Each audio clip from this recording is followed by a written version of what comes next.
Welcome and meow. It's This Is Going Well, I think, with David Cooper, and I'm David Cooper, meow. It's This Is Going Well, I think, the show where no one's listening. No one cares, the show where every episode's the last episode, meow. In case you're wondering why the cat noises, it is International Hug Your Cat Day. And we are going to talk to viral vet and YouTube channel owner, the Helpful Vancouver Vet, Dr. Uri Burstyn. If you have no idea who this is, please Google the phrase, "squish that cat." You will be delightfully surprised. Yuri's going to tell us why you might benefit from hugging your cat and when not to hug your cat, lest you avoid the claw. Then it's sexual health and consent educator Samantha Bitty. We're going to talk about good time gals and good time boys. You know, buddies who are around for a good time, maybe even a sweet time, maybe even a loving time, but not a long time.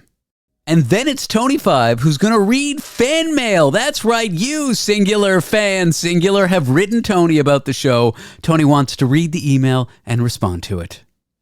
We got a great lineup for you, but first, this. A story that shows that crime doesn't pay. Picture it, a solemn Nebraska funeral where a funeral worker was caught with his pants in disarray and a body bag, not filled with a body, but a life-size sex doll. Confusing? You heard it right. The worker, age 42, is employed by a company that handle all things funeral-related. And he was arrested for a very peculiar heist. I can never say that word right. Peculiar, not important. He was arrested for a very strange heist. The story goes like this. The man and a colleague were called to an apartment in Nebraska to pick up a recently deceased tenant. Now, in the room, along with the dearly departed, was what the police described as a, quote, very real life-size version of an adult female. Translation? A sex doll. And so back to the funeral worker, I guess he figured, hey, I'll take a souvenir. And he did just that. Later in the day, he came back, body bag in hand, telling everyone he was with the sheriff's office and he needed to collect the dearly departed's doll for evidence. Because as you well know, sex dolls are of course crucial to any good investigation. But here's where things get sticky. Literally. With fluids. The doll's inner thigh was tampered with when police found, let's just say, glue on the leg. And no matter what this guy's alibi was, the cops did DNA testing on that sticky fluid, so I'm not sure it held. Back to when the man was in the apartment with the doll, an apartment manager found the door deadbolted with a chain, so they confronted the man.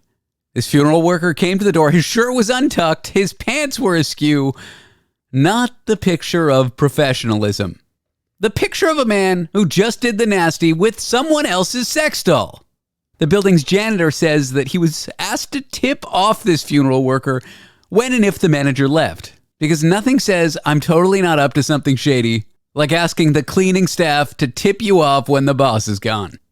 Anyway, back to the DNA processing. After authorities collected it and based on what happened at the scene, the man was charged with burglary, impersonating a peace officer, criminal trespass, and tampering with evidence. I guess you could say he was caught red-handed, or in this case, sticky-handed. The man is now out on bail, awaiting his court date. All the while, his lawyer is remaining silent. Silent as well, a sex doll. The funeral company that employed the man has also not commented. It might be because they're busy rethinking their hiring practices. Moral of the story, sometimes it's best to leave the stiff where you found them. In the middle of the Nevada desert, there is a top-secret base. The media sometimes calls this place Area 52. Now, I'm no mathematician, but I'm pretty sure that's one more than Area 51. And while the Air Force officially says this place doesn't exist, other government agencies in the U.S. have acknowledged that they've done weapons testing there. And that might sound cool, but that means nasty chemicals and radiation. And what do you know? People who work there are getting sick. They're getting tumors. They're getting ailments. And the Air Force refuses to acknowledge the base and refuses to do anything about it. If you were working for any other employer and you got sick because of your workplace, you'd very likely be entitled to compensation. And so that's what these workers are asking for. We're going to talk to one of those former workers and get his story.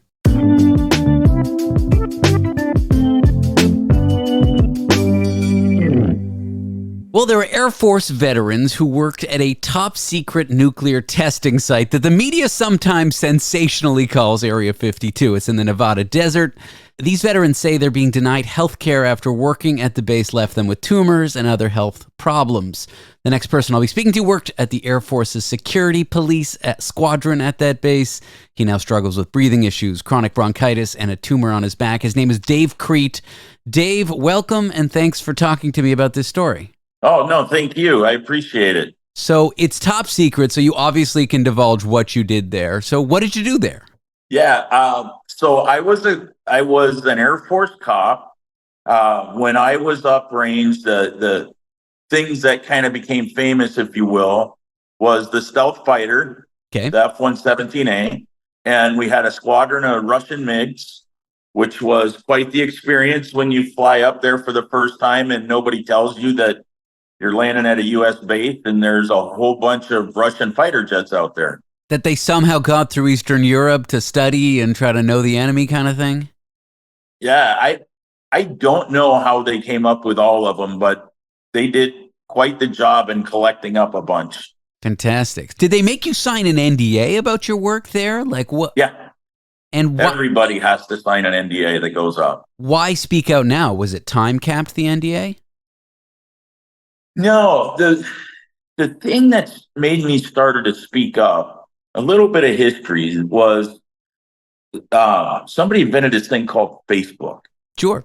And through Facebook, those of us that worked up there a long time ago started finding one another. We started having reunions. I went to my first reunion, which was actually at my house in about 2014. And one of the guys brought up, he asked the question, does anybody have tumors? And so I instantly chimed in because I have several tumors, but one of them, well, you mentioned I had one on my back that I had to get surgically removed because it turned out to be about the size of a grapefruit. Wow. So, no small thing. It grows in. It doesn't look like that from the outside, but once they pull it out, that's what it was.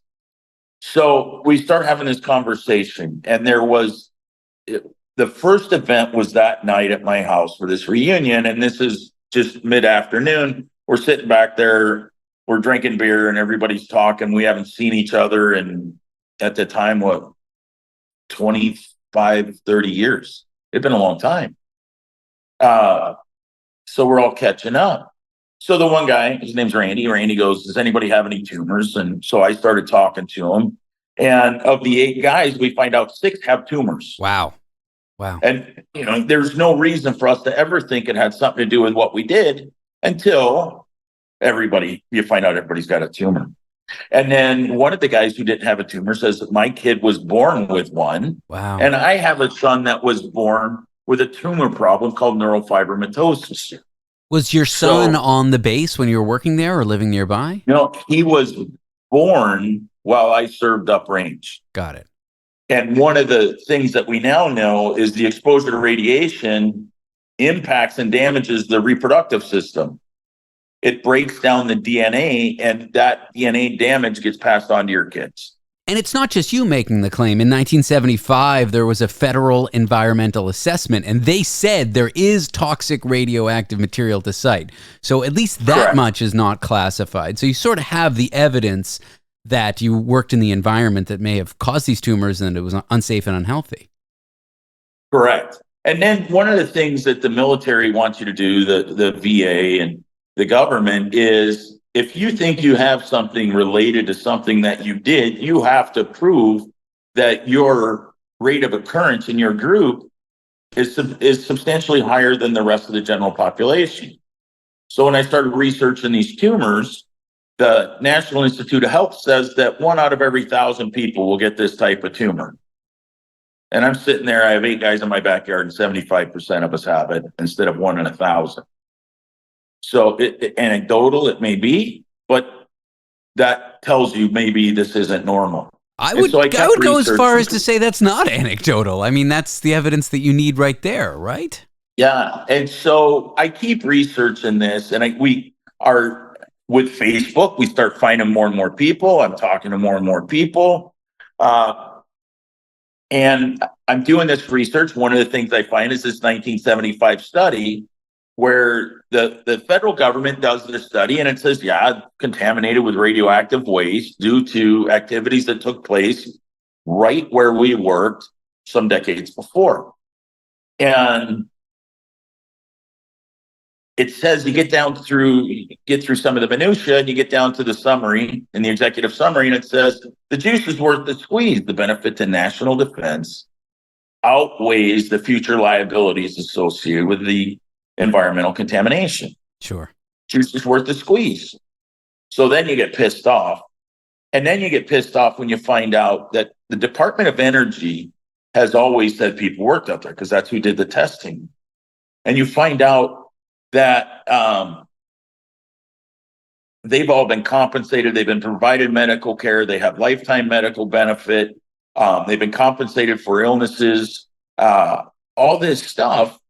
But the Department of Defense people, the military, the DOD contractors, the DOD employees, were all removed from the law that was passed that took care of everybody else because their idea was we're going to keep everybody secret. Well, the only people that really think, in my opinion, especially back then, that activities on the range was a secret was the government itself. Especially if you live in Vegas, everybody knows that something goes on out there. They may not know what goes on. Everybody speculates what goes on, but they know something goes on. I think everyone in the country knows that weapons are being tested there, whether it's aircrafts, bombs, and these things can contaminate the environment and contaminate the working environment for those there. Correct. So I started actually pushing, and then it was about 2 years ago, our chief, who's a chief master sergeant, the highest rank you can get in the Air Force for an enlisted guy, he dies. There's probably 25 of us or so that go to his funeral back on the East Coast. And I told everybody, I said, y'all know I've been working on this research. All the answers suck. I'm going to come out with something when I'm done and tell everybody what I'm finding out. Because you, believe me, don't believe me, you at least need to hear it. A little more time goes on. I finished up my research. We have another reunion. I tell everybody I'm putting together a PowerPoint. I end up getting sick again. So I'm down for about 2.5 months with a bad case of bronchitis. I get better. I set up a Zoom. And here we go. I'm showing everybody. Everybody freaks out. So I show more people. People keep freaking out. And then more and more people are going, holy crap, I've got A, B, and C. And one of the things that I learned was the manifestation of the disease. I mean, look at it basically like I got poisoned back in the 80s. But it takes 30 years for most of the conditions to show itself. So you don't think that what you did 30 years ago was the reason you're having some problem today. And as everybody starts talking, everybody's, having similar problems. Just the rate of overall illness is super high. And then we start finding out a whole bunch of our buddies are dead. And so I've been involved in politics for a long time. I got involved originally in 92. Know how the process works. And so I decided it was time to do something. I went to a congressman and told him, basically, I need a BDR, a bill draft request, told him the problem. He instantly signed on to it. So that's what we're working on. And we should hopefully have something here very, very soon where it's going to force the Department of Defense to say, yes, we exist. Yes, we were exposed and contaminated. That way, guys like me that go to the VA that suddenly pop up with a cancer or whatever, that they can get the benefit and they can get service connected. Because in so many cases, our guys have passed away. The government's never called it service connected. So there's no benefits for the widow. There's no benefits for the dependent kids and no recognition of why all this happened instead of just repeated denials. It's wild to me that the first step is just getting the Department of Defense to say that you exist after having a career like that. And understand too, the guys guys and girls that went up range, that worked up there, are the absolute best of the best. I mean, there was no average people up there. Yeah. And so it's even more amazing to me because it's like you handpick these people, you put them up there, and then you're going to deny them. It's awful. I mean, I'm not surprised. I've seen the government of the United States do awful things, but you'd think they would at least just acknowledge, hey, we employed you, and hey, the conditions based on your real evidence from people dying, from people getting tumors, from people getting them at much higher rates than the general public, that they could just acknowledge it and compensate you like they would if you worked in any other department. Correct. Or even as a vet, had I worked at any other base. Well, I hope your story gets out there, and thank you so much for sharing it, Dave. Yeah, you're welcome. Thank you for having me. This is how we get our word out. So I appreciate it very much. All right. His name's Dave Crete, and he worked at the Air Force's Security Police Squadron at this top secret base where, Dave, did you see aliens while you were working there? I got to ask, because people are calling it Area 52. I'm no mathematician. That's one more than Area 51. That's one of the great ones. Let me put it like this. I went up there at 18 years old. A bunch of us went up there at 18 years old, 19 years old. There is no chance in the world some 18-year-old kid's going to see E.T. and not tell somebody. All right, Dave, thanks for coming. See you, bud. Thank you. In just a few moments, we're going to celebrate International Hug Your Cat Day. I tried hugging my cat today, and he scratched me.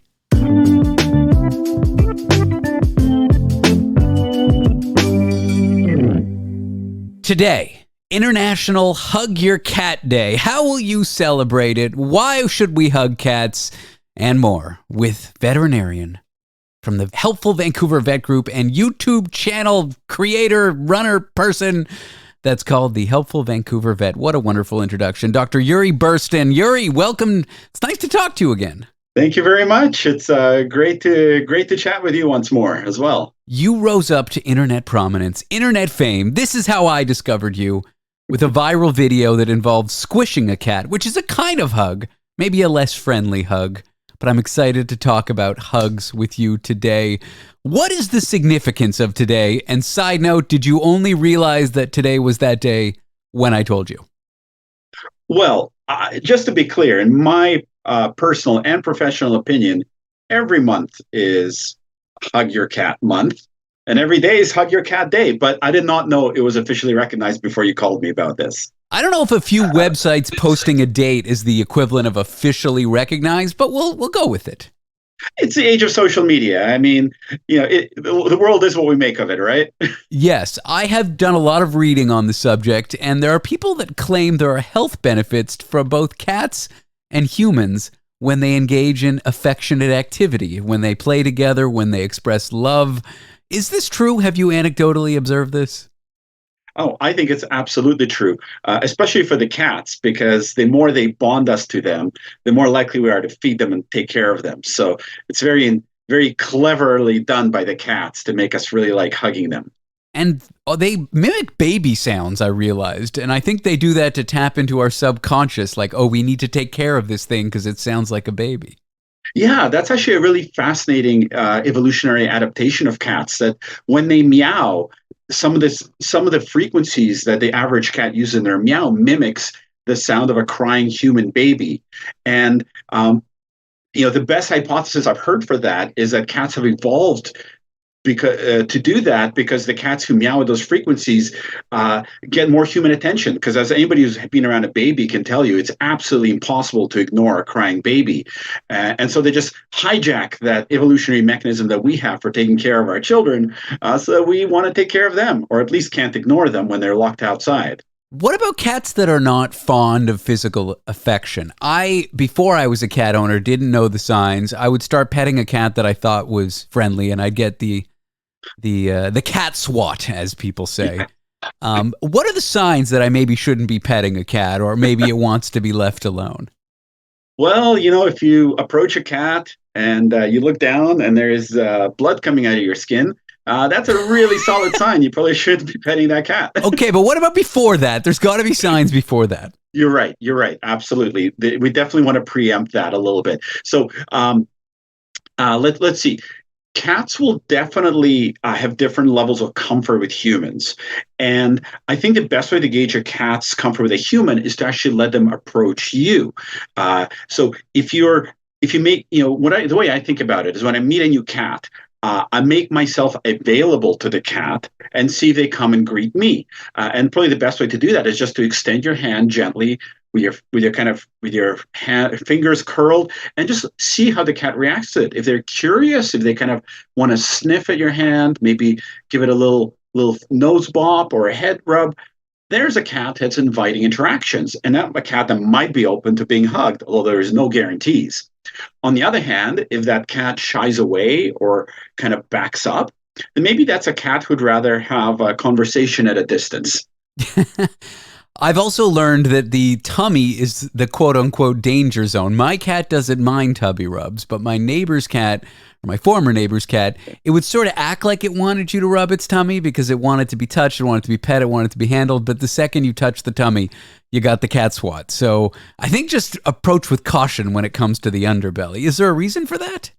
Oh, yeah. Look, a cat's belly is absolutely like the promised land for anybody who wants to pet a cat, but it's also a trap. Most of the time, it's a trap. And it's a trap for two reasons. The first reason is a very good one, is that obviously it's a very vulnerable part of the cat. It's something they should protect at all costs. And when cats fight, they will actually bite or rake at each other's bellies, which can be a very, very dangerous move. So cats are very protective of their tummies. However, if the cat trusts you and makes his tummy available to you and entices you to give it a little pat, it could still be a trap, because cats like to play rough. And in play, remember, play in animals is a simulation of hunting and fighting behaviors mostly. So the cat might be inviting a little tummy rub, but as soon as you rub its tummy, it triggers a play behavior, which might be to clamp down around your hand with all four paws and bite you. And to be fair, most of the time when they do this, their bite isn't going to break skin and they're not intending to scratch you. But what happens is when people panic when this happens, you jerk your hand back. And most of the time, you actually end up scratching yourself on the cat's claws. So it's really a bit of a cross-species misunderstanding more than an act of aggression. But definitely needs to be approached with caution. Interesting. I used to touch my cat's belly and he'd bunny kick me kind of lovingly with his claws out. As he ages and as we've learned to yelp, so it's something my girlfriend taught me. Anytime he scratches us or bites us, we yelp like, ouch! And he's now bunny kicks me and gets aggressive with his claws retracted. So he's kind of learning not to hurt us. Yeah. So this is an example of a cat learning human manners and modifying his play to suit us soft-skinned creatures a bit better. Or he's just getting lazy in his old age and he's like, maybe I'll mangle you, but I'll just do a half-hearted effort. Let's talk about your cats who are celebrities on your YouTube channel, which is fantastic and informative and funny and fun. How is Mr. Pirate doing, by the way? I know there was a health update a few months ago. He's a bit of an older gentleman. Yeah, Mr. Pirate is a bit of a medical marvel. He's doing fantastic at the moment, but it's certainly a little bit of work. He's got all three of the old age cat diseases: hyperthyroidism, kidney disease, and inflammatory bowel disease. He's got arthritis. He's got a number of issues, but you know what? He's still a super happy little dude, and we get to hang out a lot. And he's doing fantastic, all things considered, for a cat that's almost 22 years old. Oh my goodness. And then Claudia's your other cat. Do they like to be hugged the same way, different ways, not hugged at all? That's actually a really excellent question, because they're diametric opposites. So Mr. Pirate is just a little puddle of love. There's no wrong way to hold him or pet him, and his tummy's open for business. He's absolutely wonderful. I have a video called "Is It Okay to Carry Your Cat Like a Baby?" That everybody should check out on my YouTube channel on Hug a Cat Day. And he demonstrates appropriate cat hugging technique very well in it. Claudia, on the other hand, she's a complete love bug. She's super human-centric, but you cannot hold this cat. Picking her up is a real exercise. It's really a wrestling match more than a hug, because all she wants to do is push you away and jump out of your arms. And yet, she absolutely loves humans. She'll run over and headbutt you. If you lay down, she'll sit on you anytime. It's actually a problem. I cannot possibly read or eat while sitting down on my couch. But good luck trying to hold her up in the air while hugging her. So it looks like Mr. Pirate's going to be the one who gets the hug for International Hug a Cat Day. Oh, they're both getting hugs. I mean, I don't know. Claudia gets hugged whether she wants it or not. I'm just saying it takes a little bit of extra effort on my part. Do as I do, not as I say. That's right. We have a level of comfort with Claudia and I. a rapport. So I wasn't a cat person before I was forced to have a cat. Now I love the cat more than anything. What do you recommend to people who've never had interactions with cat to have that first hug a cat day kind of interaction to maybe help them fall in love a little bit? Hmm. Well, what I would say is keep an open mind. Each cat's an individual, and they're often very stroppy and temperamental individuals. But if you create the opportunity for positive interactions with a feline, you might be surprised at how pleasant and awesome it can be. Like with all relationships, it's important to be open to affection and new experiences, and you'll be pleasantly surprised sometimes. I agree. I think for me, it's having the animal love you on its own terms. I think I just don't like dogs because it's like, I love you, I love you, I love you. It's in their psyche to love us, whereas cats, it can be standoffish. It's on their own terms. They come to you when they want. And that to me is a very deep love. I'm not trying to poo-poo dog owners, but realizing that, having owned one now, is I think why I love them so much. Yeah, you know what? You might need to have a psychologist guest on your show to talk about the psychology behind wanting to be loved by an animal that rejects you and tries to murder you on sight. But I fully agree. That's one of the reasons I love working with cats. And don't get me wrong, I love dogs too, but I find that working with cats very rewarding, partially because they really don't want you to help them. They really kind of want to do their own thing. And as a veterinarian, we often have to navigate this kind of middle ground between being very, doing things that aren't necessarily that pleasant to the animal with an animal that's not necessarily that into you doing them, while also being compassionate and thorough and getting the job done to help them. I can't tell you how many times I've gone to pet my cat Tomato. He's not in the mood. He runs away, and then I chase him with my arms out, screaming, "Let me love you." I think that's a wonderful metaphor for cat ownership. Any videos on your YouTube channel? It's called Helpful Vancouver Vet that we can look forward to or that are coming up? Yeah, you know what? All cute things aside, I like making informative videos that help people take care of their pets through like health conditions. And I did a video series on common age-related cat conditions. And the one that I really look forward to publishing is one on feline diabetes. That's the next big kind of health condition I haven't covered yet. So I have the video shot. I recorded a video on feline diabetes, kind of everything a pet owner needs to know on how to diagnose and spot it and deal with it. And then, of course, because one of the wonderful things about science is 2 new developments came out in feline diabetes management. There's new drugs available out there, and there's a new study sort of linking feline diabetes to acromegaly, so a hormone disorder commonly linked to gigantism. So now I actually need to find time to sit down and do a video update to my unpublished video before it's ready for publication to include that information. So it's kind of exciting to be on the forefront of this, and I'm super stoked to get this video out there and where it can help people take care of their cats better. All right, Uri, thanks for talking to me, and happy International Hug Your Cat Day. Always a pleasure, and I'm going to go find a cat to hug right now. Dr. Uri Burstyn, he's a veterinarian at the Helpful Vancouver Vet Group. Check out his YouTube channel called Helpful Vancouver Vet. Good time, gals. Good time, boys. That's what we're about to talk about with sexual health and consent educator Samantha Bitty in just a moment. So stick around or not. I'm not your mother. I can't tell you what to do.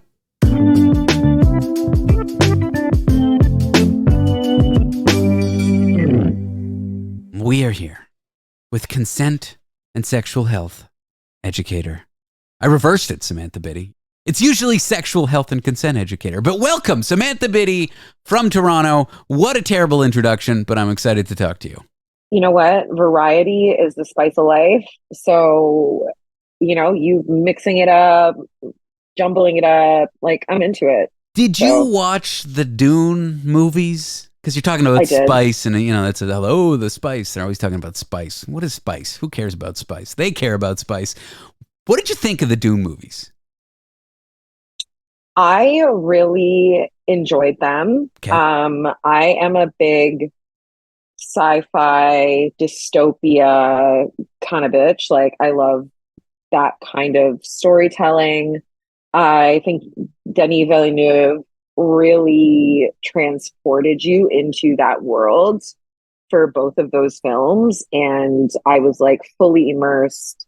And Timothée Chalamet, I'm not one of those people who's like, oh, Timothy, like I'm not.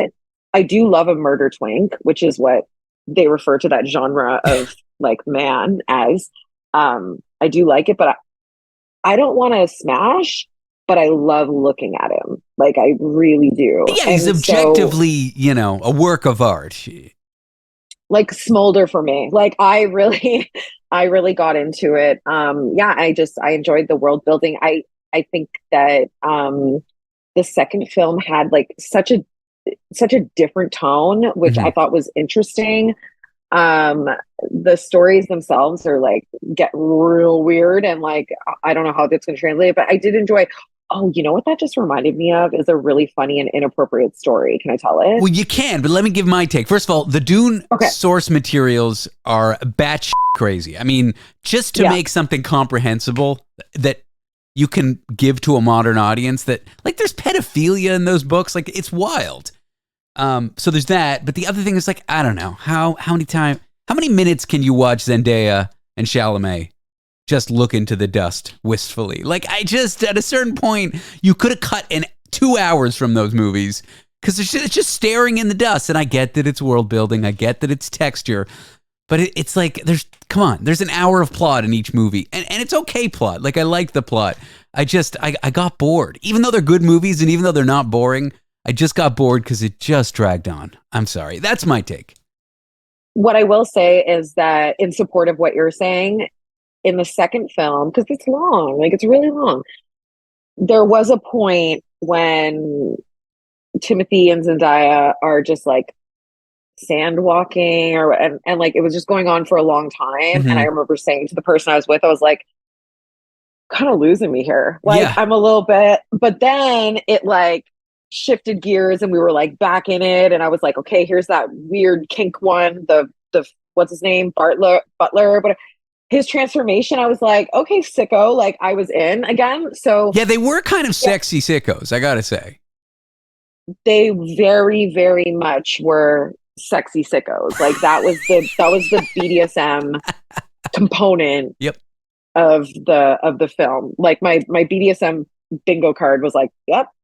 Also, like, the source materials, like they're racist isn't the right word because it's like space peoples, but the way that they're treated, the way that they're described, the way that they're othered, it's like it's just I don't know. It's really wild source material. So I'm impressed that they made a movie. If you watch the original one, I think there might have even been one before it with like Jean-Luc Patrick Stewart, and who else was in it? The guy from Sex and the City. Twin Peaks guy. Yeah. That movie is like, to me, like that's the source material. That movie is wild. That first one is like very campy and like icky and like hard to watch or whatever, whereas this was like artful and blah blah blah blah blah. But I feel like sci-fi and dystopia and like fantasy and stuff is always like that. It's always very like, it's with intention, ideally the good writers anyway, to like explore racism, to explore abuse of power, to explore classism and all those pieces. But yeah, it's always the sexual content, and I say sexual in a loose way because it's often very predatory, like you were saying, is very icky. Like A Song of Ice and Fire, super icky. Like, dude, like all of it's really icky. But to shift gears, I was on a flight home from Portland, and I was flying from Portland to Vancouver. And it's like a 45-minute flight, an hour flight. And I'm sitting next to this woman. She's like a middle-aged woman. We start chatting. Within this flight, we somehow get on the topic. Well, not somehow. She was asking, what were you doing in Portland? I was like, oh, well, I'm a sex educator, blah, blah. So she starts telling me about her sex life, which people always do. And she'd recently just gotten out of like a long-term relationship. And so she's like back on the scene. And she was telling me about she was talking about how dicks all look different and how some are like prettier than others. And I'm like, yeah, totally, like whatever. And she was saying that her most recent hookup, she was like, yeah, like I enjoyed it, but his dick hole looked like the sandworms from Dune. And the way I screamed on this plane, I'm like, how did we get here? Like, thump, how did thump. I get here within a thump, thump, thump, thump, thump, thump. She's like, I couldn't look directly at it. And I was like, girl, like I am I was like, wait, like, how did this happen in 45 minutes? Like, we barely reached altitude. And I'm like getting this intimate detail. But anyway, that's that story. I find when I'm really open with around people that I don't know that well. See, I guess it's implied that you're open when you say you're a sex educator. Sure. But when I start talking about, I don't know, my sex life, my hemorrhoids, my medications, my psychiatrist, whatever, I get certain types of people that start to just share things, but I know they're like really reserved people. They just think that like I'm telling them secrets, so they'll tell me secrets back. And it's very uncomfortable. You know, like when you're with someone that you know would never talk about their sex life, like someone who's very uptight, and then they're just saying things. It's like, and you don't know them that well. It's like, leave me out of this. Whatever you got going on, leave me out of this. And she was very much like a Vancouver white lady yoga mom, like very that, you know, like pretty like proper. And yeah, it was just fascinating. I mean, we talked about Botox, we talked about filler, we talked about dick holes. Like it was just Botox, filler, and dick holes. I feel like those are the three things. Autobiography. Yeah. Like, Samantha Bitty, a life well lived. Botox, filler, and dick holes. And then, well, that's like the second book. The first book is Backshots and Ethical Dilemmas. Got it. Love this trilogy. No, what's it when it's two books? Do a G? Buy a G? We'll just have to think of a third book. That's all. Yeah. I've always wanted to write a book called You're in Luck, a graphic novel about incontinence, but I can't find an illustrator or a publisher. I feel like you should start with a zine and build into the graphic novel or comic book. Got it. Okay. I love the pun "you're in luck" because, you know, I have pee problems. Not important. Samantha, something funny happened to you at a ball game of all places. You looked at an ex-lover's phone, which is always a mistake, first of all. Why did you do it, Samantha? Well, I did. Okay, so to kind of take a few steps back, this is an ex-lover turned like my boy BFF. We just have like a great friendship. I've talked about him a couple times now, and we were on the topic of he had to message a date that he'd had because she'd left a sweater at his house, and he wanted to return it to her. He didn't really have an intention of having another date. It was very casual, like nothing even too spicy happened.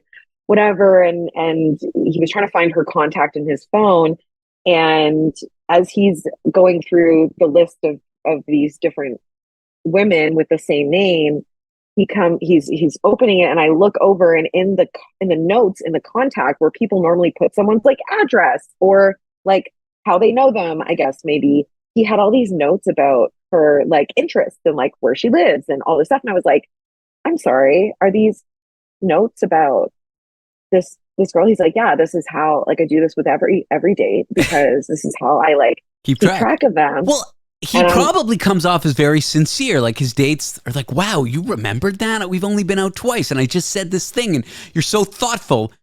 Now, is he thoughtful? Because he didn't really remember it. I mean, he comes off as thoughtful, but he's kind of not at the same time because he's doing a trick to come off as thoughtful instead of being completely sincerely remembering. Are they the same thing though? Maybe. I think so I know him well, and he is quite thoughtful. He is quite a soft boy. And I think that intention of like, I want to make sure that I keep track of this because I know my own memory. I know my, you know, I'm still learning to remember things, whatever. And so to like have the intention of keeping track of what someone is interested in, what they're about, I actually appreciate that a lot. I'm like, there's a lot of boys out here who don't do that. They can't keep us straight. And I'm talking from experience. I'm like, I can't keep them straight. But the joke of it all was, I was like, well, what are the notes in your phone about me? Because we were seeing each other. And he's like, I don't have any notes. And I was like, wow, just wow. And then he tried to be like, oh, I only started doing it after this last relationship. And I was like, no, we saw each other after that relationship because you always circle back to me. So what he tried to say, you're so memorable that I didn't have to keep notes. And I'm like, you're a fucking liar. And I am on his side. I mean, he's very close to you. It was more serious than just 1 or 2 dates. He knew you well enough to actually remember these things to not have to write down the notes. No, I'm kind of on his side here. not true at all. That is not true at all. I think it's just because I'm Googleable. Like, he's like, I don't have to remember. I can just Google her. And no, not even that. It's not that deep, but I thought it was really funny. And I was just like, I don't know how I feel about this, that like, I wasn't in part of this like boy strategy to like keep track of hoes. Like, You want it to be. I want to be, of course I do. Oh my goodness. I would rather be someone's worst date than just like mid and forgettable. Oh, interesting. Okay, when we come back, I want to touch upon that. Is it better to be bad or forgotten? Is it better to have bad press or no press? I guess we already know the answer to that question. We're here with Samantha Bitty.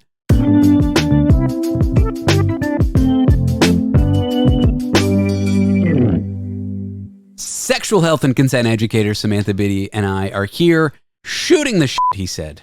Samantha, welcome back. Thank you so much. Your dear friend, your ex-lover, your boyfriend, dare I say, turned BFF. Not a boyfriend. Definitely not a boyfriend, but he is my current surrogate boyfriend. So we're in a surrogate relationship. No, I mean, he used to be your boyfriend. No. No, never. No. Okay. All right. What do I see? I should have had these notes in my phone, and that's what we were talking about.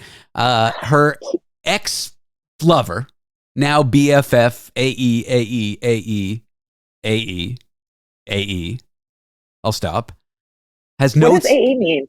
A best friend forever and ever and ever and ever and ever and ever. Oh, You didn't know that one? so Come on. sweet. Where's your like LMFAO? Like, where's your 90s, AOL slang, Samantha? Come on, get with the program.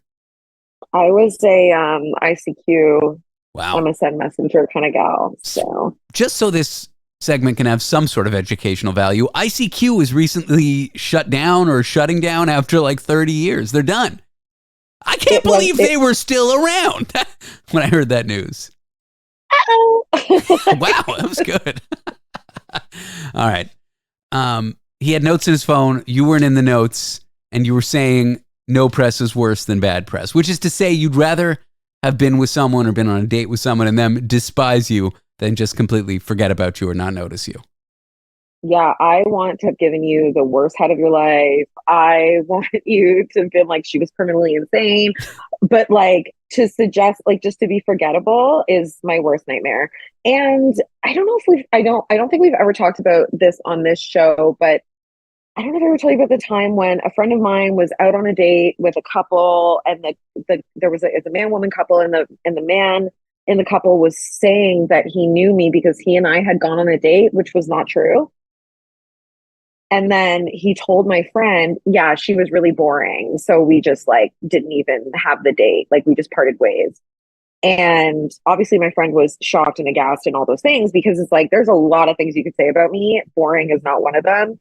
And I think I'd be hard pressed to be forgettable. Have you, for better or worse. Have you ever bumped into anyone and they don't remember you and you've had sex with them, or vice versa? Have you bumped into anyone and you didn't remember immediately that you've had sex with them? I have, but I have face blindness, and it's only happened once where I was talking to someone and I introduced myself and she's like, yeah, we know each other. And I just didn't, she didn't say that, but once she's like, I'm like, how? She's like, we went on a date, and then I immediately remembered her. Like I didn't completely forget. So it's not like the real deal, but I have done it and I do feel bad about it. Has that happened to you? Yes, I would say more so before I got sober. But it happens on like apps because you cycle through the same people, and I'm sure they think the same thing about me. Like, oh, she's still on here. Like, yeah, I am, because whatever. And I've definitely like matched with people again and been like, and remembered matching with them, but like didn't necessarily remember having a date with them, and they're like, yeah, and they'll give me like details about having met Lolly or something, Lolly being my cat. And I'm like, oh yeah. So yeah, I don't know what that says about. Like I have short-term memory issues. So it's not just like hoery, it's like short-term memory issues. Yeah. And also if we only had one date and it was like during the lockdowns of the pandemic and stuff, well, yeah, like, times were tough and things were different. And I just, because I know my ex-lover turned BFF is going to listen to this, I just want to reiterate that he is a lovely person, is very loving and lovely, and he is not a boy, but he is sexually nomadic. I hear it. And yeah, and I think that there is merit in being a good time guy.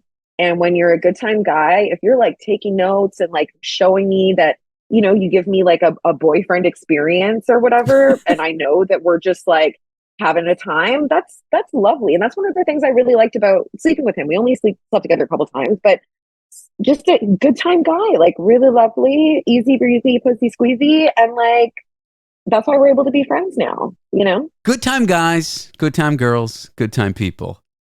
Mm-hmm. What are the ethics around that? Do you just have to disclose it up front? Like, I'm going to act like your boyfriend, but there's no way we're getting into a monogamous situation. And then if someone says, okay, like, you're supposed to take them at their word. Like, what if they do get jealous? What if they don't believe you? Is that on them? Yeah, I mean, this is definitely something that he and I both have encountered. And you wouldn't say like, I'm going to treat you like a boyfriend, but I think it's like the way I present it, because I'm very similar. While I am looking for love at the moment, I am a good time gal. And what that means is that I'm going to show you a good time. Like, I'm going to have, you know, little treats and things that you like, and I'm going to be affectionate.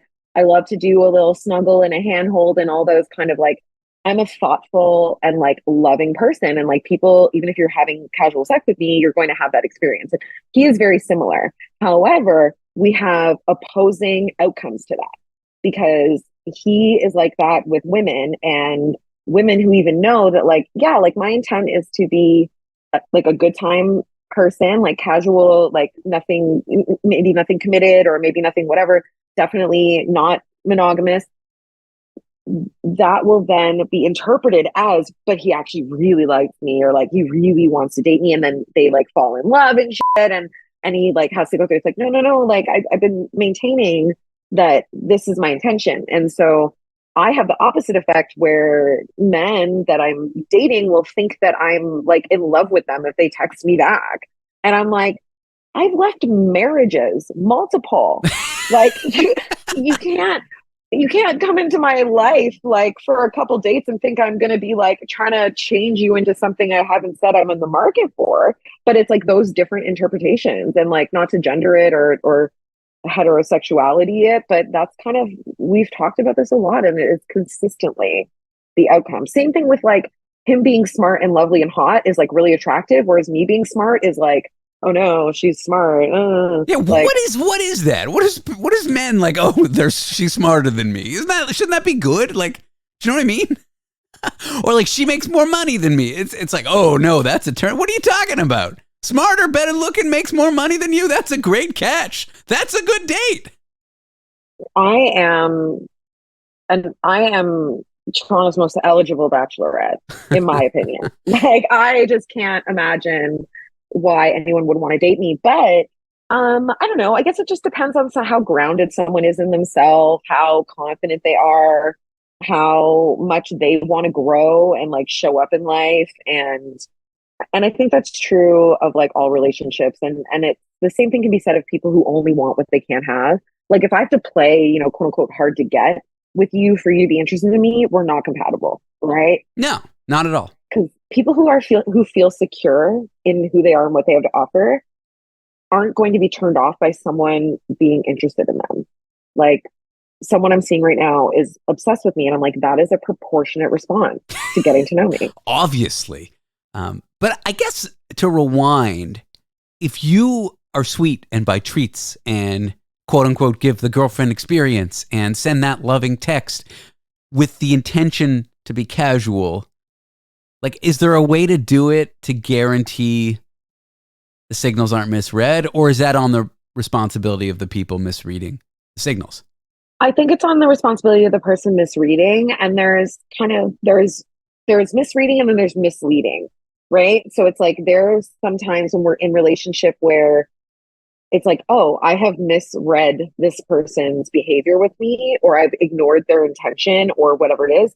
And then there's times when we've been misled where it's like, oh, like there hasn't actually been any information to the contrary of what this is like moving towards or feeling like. And maybe even so much as like, I'm straight up telling you, this is what I'm looking for. And then recanting in a way that is inauthentic or insincere or not seeing another person as whole, which I've experienced both. Let me play out a scenario for you. Somebody tells me they just want to be, a good time gal, okay?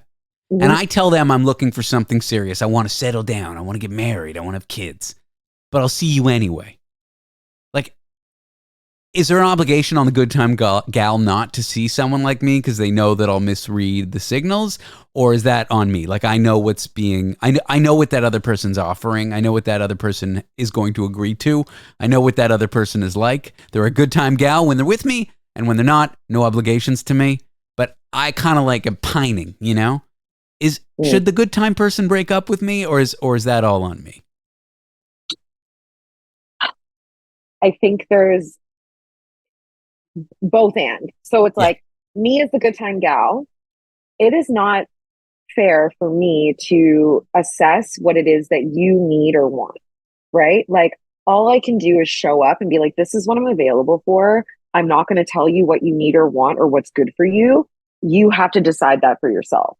There's nothing I hate more in the world than someone telling me like, I can't give you what you need without asking me what I need. Yeah. Right. So I think that, but it is on me to be conscientious of that. And I also think that for me, as an example, I don't get involved with people who are monogamous, even when they're single, because what they're going to do is have a good time with me until they find that thing. And then it's like, okay, bye. And like, I don't, it depends on, for me, it depends on how hot the person is. Like, how much do I want to smash? If we're all clear and I know that this has an expiry date, it's like, that might be all right. That might be all right. Samantha, thanks for talking to me today. This was fun. Thank you. Thank you, David. All right, it's fan mail time. And by fan, I mean singular. And by mail, I mean single parcel. We will read some fan mail here with Tony 5, our foreign correspondent, in just a moment.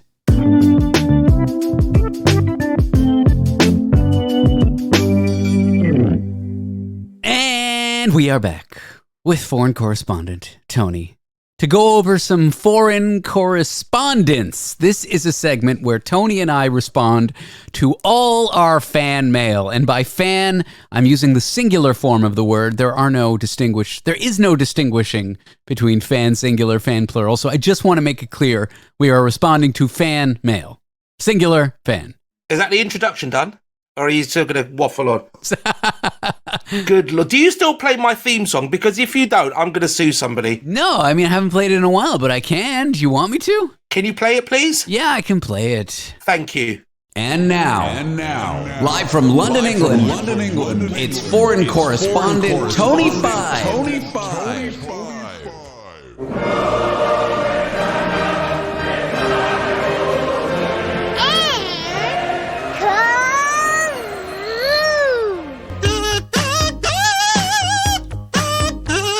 You like that?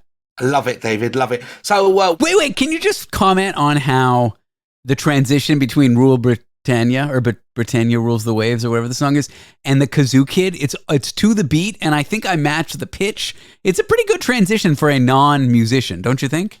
I mean, you mixed it well, I guess. Thank you. Two very obscure tracks. One being the leader of our free nation world, Rule Britannia, and a kid that plays a kazoo. Exactly. All right. What were you going to say? So one of our fans, a gentleman called Andrew Strachan, or Strawn, or Straka Khan, Shaka Khan? Straka Khan, exactly. He loved our segment, and I used the word loved because he wrote it, introducing our proverbial news, which is local county news that I present every now and again. And he sent me a little snippet from the Argus, and he saw a little clipping on a local paper on page 5. This was, David, so not front page news, page 5. When he was on holiday in Dorset, which is a place that nobody really goes to in England unless they need to die. Okay? Sounds lovely. So the headline is "Alert over drifting boat," David. Alert over drifting boat. So a boat was drifting a sea. Wow, that's important news. The people need to know about the boat. Well, people did know, David, and they reacted in their singular forms. Okay, so people react to boat. What? Any contents to the article? What's the nature of the boat? No, that was it. There was just a drifting boat. Just relax. Okay. Take it easy. Don't worry about it. It's just drifting. It wasn't like that Italian captain or whatever when the cruise ship capsized and he disembarked and now he's arrested or something like that. No, it wasn't that. It was just a small dinghy. But, little dinghy. I'm now in an area called the Welling Hatfield Times. So Welling and Hatfield is in Hertfordshire, just 20 miles north of London. Very nice town. Famous for British aerospace, David. British aerospace. And Welling Garden City being one of the first garden cities. A development they learned from the Americans. Basically, it's a new town. A town that was created rather than an old village in the Doomsday Book. So a garden city is like a city plan city with lots of gardens, presumably. Correct, David. And can we just pause and say, has it really come to our listeners producing our content? That's how desperate and terrible we are? Correct. All right. What did Andrew send additionally? Well, apart from that, he likes it. So I have gone out. I've been the roving reporter that we all wish me to be.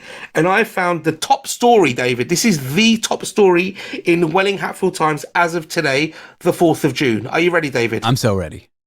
Have you got any sort of dramatic music that you can add later on? I have a breaking news jingle that I can... Hit it. Breaking news.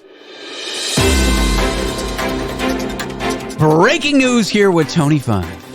Unsightly weeds on Welling Garden City footpath to be cleared after complaints. Unsightly weeds! The humanity! The children! Exactly. So they've done that. David, in planning and development news, plans have been submitted for a new Hatfield hotel reception and restaurant. The plans? I thought you said the plants. I thought we were on the old story. No, the plans. So somebody submitted plans for a restaurant to the city. Correct, yeah. Wow. Also, breaking news in pets. Boris the Bunny has been named the Welling Hatfield Times Pet Idol Winner of the Year. Wow. Pet Idol of the Year. Yeah. Well, describe the bunny to me. Do you have a picture of it? He's white, he's got long fluffy ears, big old eyes, big brown nose. Racist. Yeah. Big, again, breaking news. Xbox and cash stolen in burglary. I mean, to me, that should have been front page compared to rowboat adrift and someone's designing a restaurant. I mean, there's a bunny. I feel like a robbery, at least there's some, I don't know, it's some excitement. I guess so, but the fact that they stole an Xbox and some cash is pretty obvious. High school students. Yeah, high school students. Basically very, very sad. I mean, I can describe Boris the Bunny to you and how he overcame very many difficulties. I imagine the bunny, like on normal American Idol, they do a backstory where the kid's gone through sort of disabilities, adversaries. He's been bullied at school and he's got the voice of an angel. So this bunny, he's got through a lot to get to the final of there's like a slow sort of classical music track behind him, and you see these montages of this bunny getting abused, getting beaten up, somebody throwing over a saucepan or something, and then but he's risen above it all to become Welling Hatfield's Pet Idol of the Year. Pet Idol of the Year. Wow, what a bunny. What a bunny. And he's from Brooms Close in Welling Garden City, if anybody wants to go and see him. He said his owner, Kelly Baker, said, Boris has had a cageless life, and a cageless life is the best life. And I mean, no truer word was said. True, yeah. Racist. They uncage the white bunny. It's racist, yeah. Very racist. Correct. I mean, I do find it very sad that he wasn't. And there are some caged bunnies who are going to be watching or reading this news article or listening to us now who will never smell the sweet, sweet smell of freedom, David, like Boris has. The sweet smell of carrots, alfalfa, and grass, or something like that. Correct, David. Yeah, it's content, I guess. Yeah. So our listener sent one story about a boat adrift. Yes, and then I carried that on with more stories about a bunny and about weeds. Tony's provincial proverbial news. Back next week. What a segment. It is, wow, that is, I mean, is there really nothing going on in the countryside? Like, I feel like in the U.S. there's more going on because all these crazy Trumpies live there, I mean, there was a big news story today that Nigel Farage, who's a dedicated Nazi and very right-wing politician, had a banana milkshake thrown at him for the second time in 4 years. Why banana? Don't know. It's milkshake, apparently. He gets milkshake thrown at him. It happened once, and now, because it's happened again, it's almost like a thing that happens to him.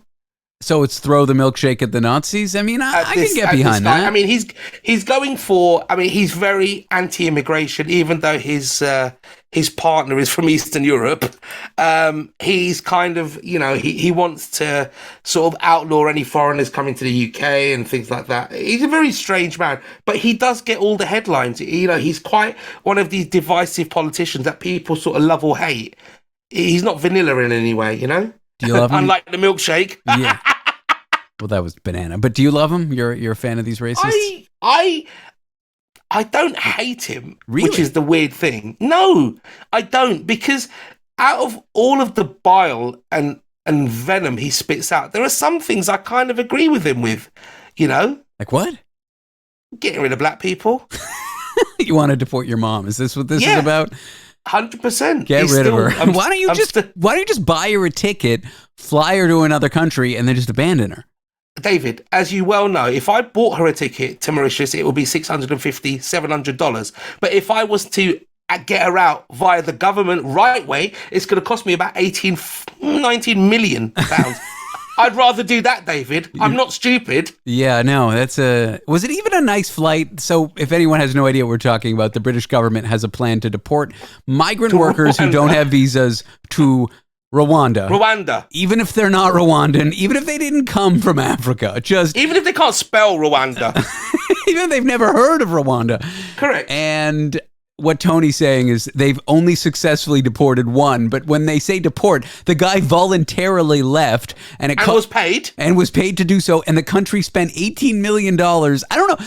Pounds. So like 19, 20 million US dollars, 22, 25 million pounds, Canadian dollars.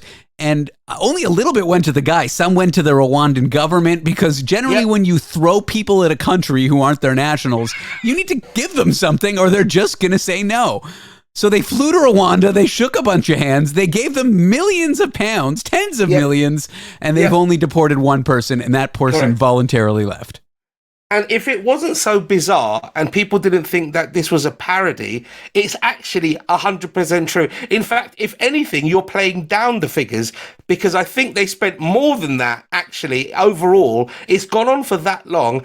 And even recently, the Prime Minister had to admit, before the general election, which is on July 4th, still nobody's going to go back. So it's cost 30 million and rising, and no one's gone back. And apparently the Rwandans, who got all this lovely money for building all this accommodation for these extradited Brits, they've now had nobody in there, so they're giving it to their own. Yeah, these Rwandans are living in this lovely places. It's brilliant. Yeah. When we come back, there's something I want to talk about related to this, and it's if what you hear in the news is so insane, it's not just a little bit insane, are you more inclined to believe it and not be so bothered by it? I think the answer is yes at this point. We're here with Tony 5.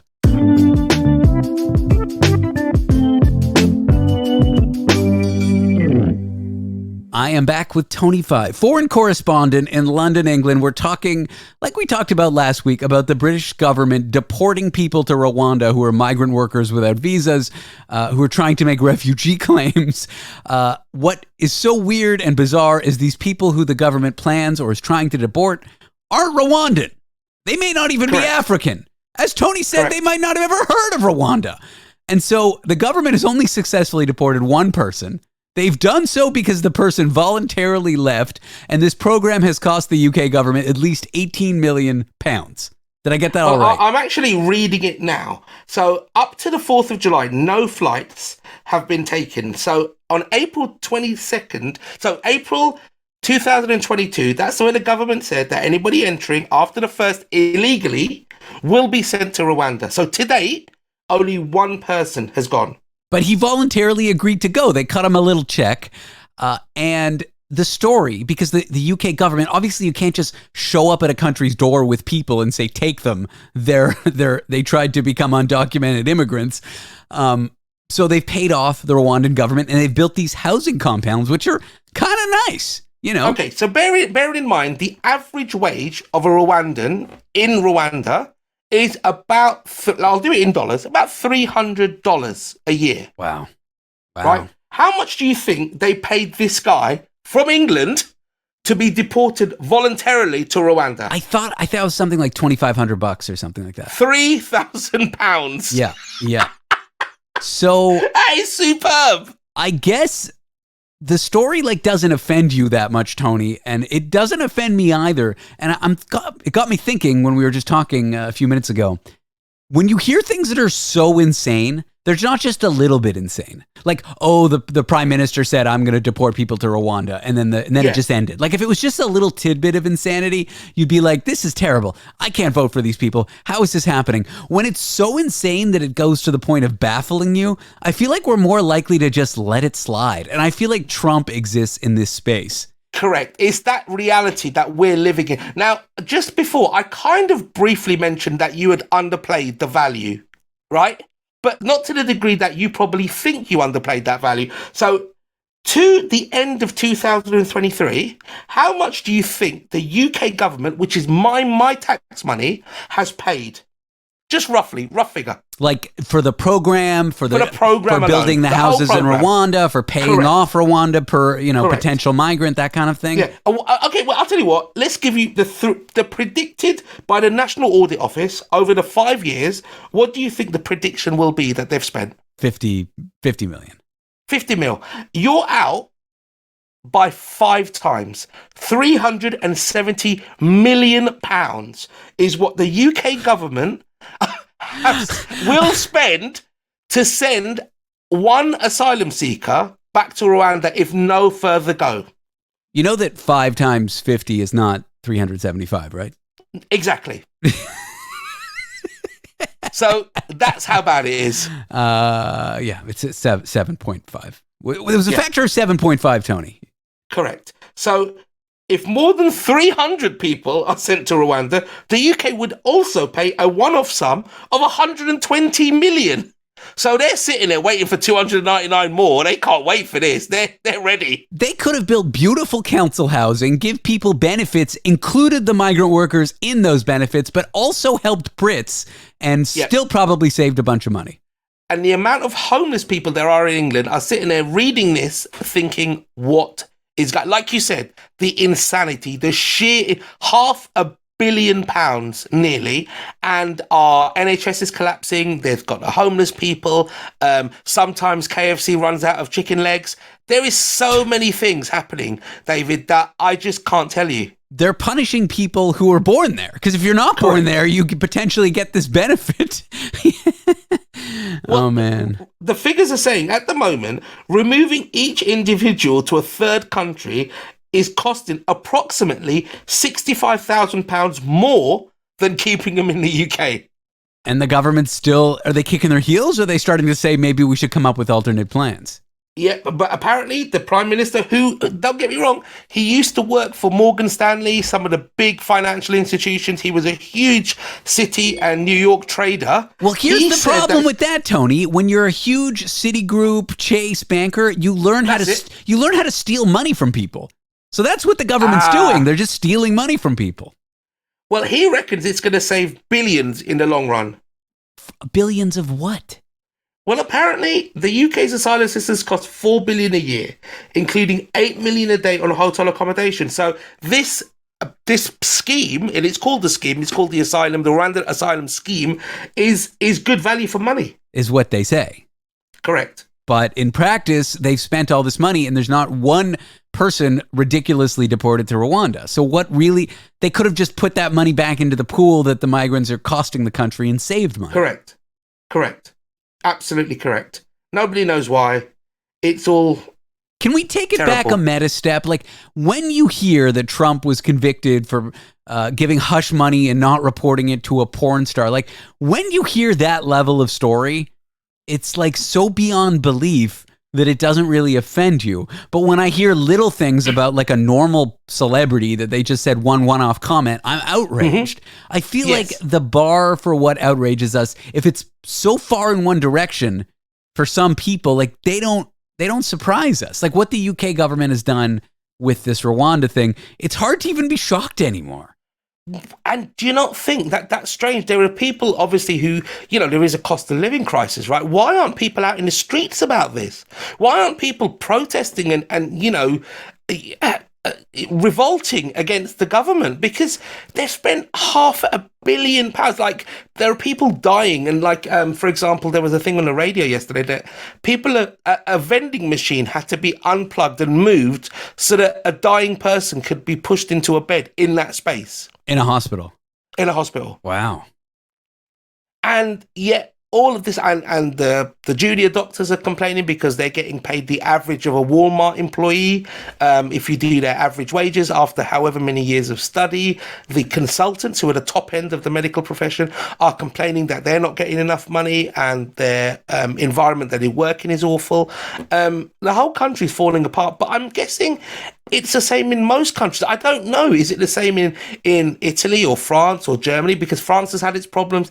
Italy struggles. I know Greece has had some horrific things happen to their economy. Maybe we're the best of a bad bunch. I don't know. I mean, I feel like the Scandinavian countries are often floated as like role model countries, but I don't even know. And they're small and they're all white people and it's cold. Yeah, I mean, they're doing all right. Iceland are doing all right. I mean, well, didn't Norway, Iceland's bank they just completely fail? Like, their economy just tanked? Like, the one day you could just go in a bank, they're like, sorry, we don't have any money for you, even though you have an account. Yeah, something like that happened. And they got the whole volcano thing, so I side with them. Me too. Have you ever been to Iceland? Yeah, loved it. I've always wanted to go. I came Reykjavik. I loved it. No, Reykjavik. What are you talking about? No, I found it amazing. I landed on one day and I had 4 seasons in one day of driving. It was phenomenal.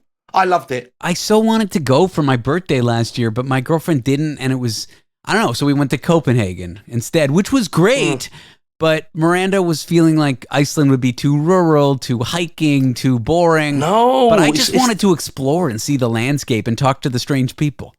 Oh, it's great. I mean, Reykjavik is trendy and lovely and, all the famous shops and everything like that. It's a lovely place. And the journeys are wild and wilderness and beautiful. It's lovely. No, How honestly, are the amazing. Icelandic peoples? Are they friendly? Very friendly. Very cold. Very cold. Yeah. Literally. But nice people. Yeah, did you go in the winter or did you go in the summer? I went to see the Northern Lights. I went in the winter, so I think October, November. And I went specifically to see the Northern Lights. So the first night, disappointing, never saw them. But the second night, I did catch them on the way back. So they take you to predominantly very dark areas to see them. And yeah, it was beautiful. It was, in all seriousness, they're life-changing. To see like a celestial event like that is stunning. It was beautiful. I loved it. Had a great time. And their McDonald's is very expensive. Oh, I feel like it's like that all over Europe. And it's like that in the United States, too. People are complaining that a Happy Meal is like $18, $16. And you could go to a nice restaurant or a medium-end restaurant and spend less than you would at McDonald's these days. Yeah, I've seen that now. McDonald's is getting very pricey as well. Now, I don't know. Where do you think it? Do you think it'll peak somewhere? Are we heading to the inflection point where we're just going to start going down? Inflection point. Yeah, I made that up. Yeah. I don't know. Because it's a good word. But I mean, for a few seconds, you thought it was a real word, didn't you? I did. I know. Like with shrinkflation, eventually it has to end. You can't just keep shrinking your products, going from 10 ounces to 9 ounces to 8 ounces. Eventually it's like you're selling one crisp, or chip, yes, as we say. Chip. With fast food, eventually people are going to say, well, what's the point? Isn't the whole thing that it was fast, easy, convenient, cheap? Cheap. And if it's only those 3 things, there's lots of other options that are cheap. Yeah, you're right. I mean, the whole shrinkflation is terrible. When you see like what a packet of chips crisps were, even like 5 years ago to what they are now, they are just selling you air. It's fantastic. Absolutely phenomenal. I use those pods for my dishwasher. Yes. Cascade pods. And I Tide. I bought a pack, well, mine's Cascade, but I bought a pack of 70. Yes. I don't know, last year. I use it once a week. Was there only 50 in there? Well, no. And so I go into my order history and I'm like, well, I got to buy these things. And they were like $20 or something, maybe $25 for a pack of 70. So I go to my order history and I click the thing and it's like, oh, this product is no longer available. and then it says the sizes, and it was in 64 instead of 70, and it was $30. So it was cheaper and lesser. I'm like, what are they? I'm buying them in bulk. Eventually, is bulk just going to be the normal size, and the normal size is going to be nothing? It's like so stupid because eventually they're going to get caught. Like consumers are going to say, no, I don't want this product that doesn't have anything in it.